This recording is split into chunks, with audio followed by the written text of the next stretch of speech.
This is the first video of a series of videos where we're going to take a look at our Google form, and the data that we collect, and how we can go from collecting that data via a form and then analyze the data that has been collected.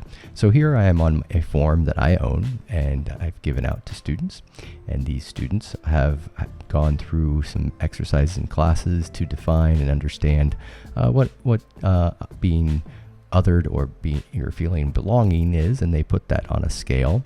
And in the presentation, this is the presentation the students followed at the beginning of the year, they understand what these features or what this means through this. So as you can see, there are actually 4 types of categories we try to think about when feeling belonging or othered at school, and they just put themselves as they enter in the class every day on a scale of 1 to 4 as of feeling belonging or feeling othered in relation to these 4 variables or questions basically that will come out of our exercise here. So as they come into the classroom, they submit their responses, and these are collected on my editing version of this particular Google form. So I can go ahead and access that by hitting the edit this form button down here in the right hand column, this pin. I click that and it opens up my questions. So these are the questions that I've originally created before starting this exercise over time.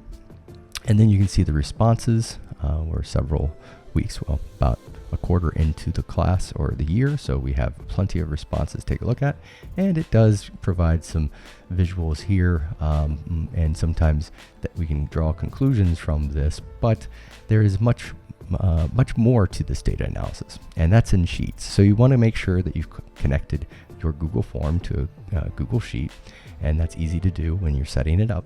And then you click on View in Sheets. Now I'm going to hit View in Sheets, and I have adjusted this so I can just simply see names as they come in, but the data is being collected, and I can go ahead and click on this, and you can see that all of this data, almost over 1,000 submissions, is then provided in the columns over here.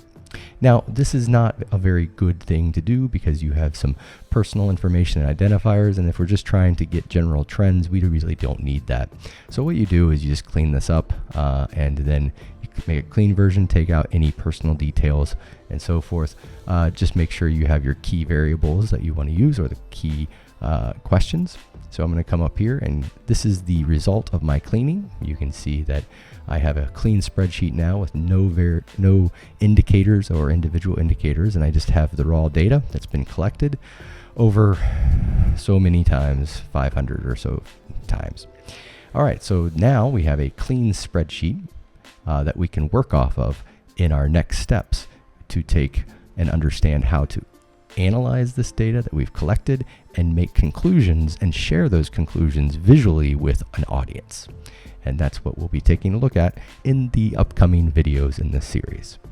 I hope you stick around. See you next video.